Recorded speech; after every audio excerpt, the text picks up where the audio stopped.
भगवद गीता में भगवान श्री कृष्ण ने अर्जुन को मृत्यु और आत्मा के अजर अमर स्वभाव के बारे में विस्तार से समझाया है। यहाँ पर कुछ मुख्य बिंदुओं का संक्षेप में उल्लेख किया गया है। तो भाइयों, आप सभी को राधे राधे। जय श्री राम, जय श्री कृष्णा। आत्मा की अमरता। गीता में श्री कृष्ण कहते हैं कि आत्मा न तो जन्मती है और ना ही मरती है। आत्मा हमेशा से है और शारीरिक रूप परिवर्तन के साथ उसे केवल नया शरीर मिलता है।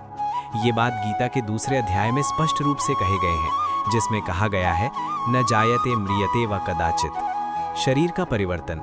श्री कृष्ण ने बताया कि जैसे हम और बड़े होते हैं, वैसे ही जीवन के विभिन्न चरणों में शरीर का भी परिवर्तन होता है। बाल्यावस्था, युवावस्था और वृद्धावस्था के बीच आत्मा कभी नहीं बदलती, केवल शरीर ही बदलता है। मृत्यु का स्वभाव।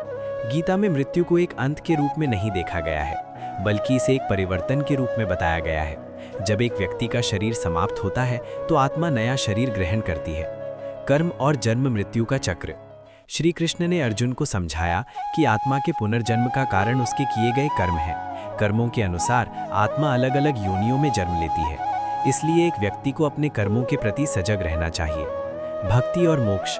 गीता में भक्ति का मार्ग भी बताया गया है, जिसके माध्यम से व्यक्ति मृत्यु के पार जाकर मोक्ष प्राप्त कर सकता है। जो लोग भगवान की भक्ति में विश्वास करते हैं, उनका अंतिम समय सुखमय होता है। इस प्रकार भगवान श्री कृष्ण ने अर्जुन को मृत्यु के बारे में न केवल ज्ञान दिया, बल्कि इस विषय पर एक सशक्त दृष्टिकोण भी प्रस्तुत किया, जिससे अर्जुन को अपने कर्तव्यों को निभाने की प्रेरणा मिली। इस ज्ञान से आप क्या समझे, वीडियो में कॉमेंट करें।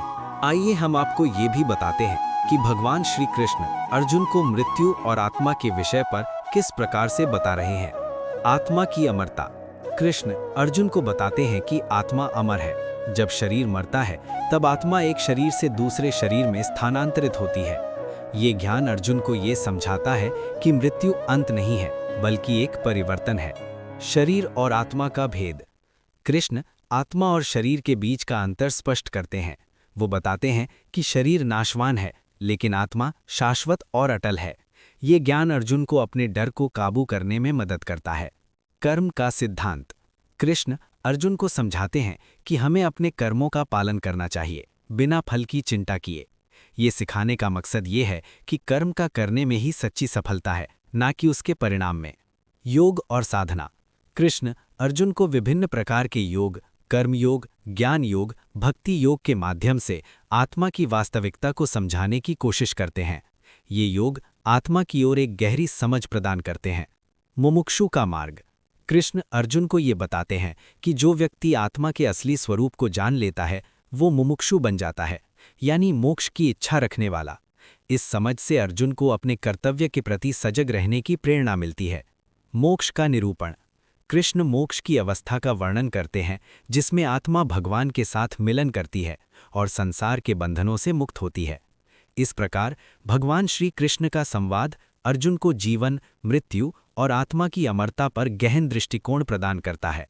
यही ज्ञान अर्जुन को अपने संकोच से बाहर निकालता है और उसे युद्ध के लिए प्रेरित करता है। अगर ये वीडियो आपको अच्छी लगी हो तो लाइक, सब्सक्राइब, कमेंट करें।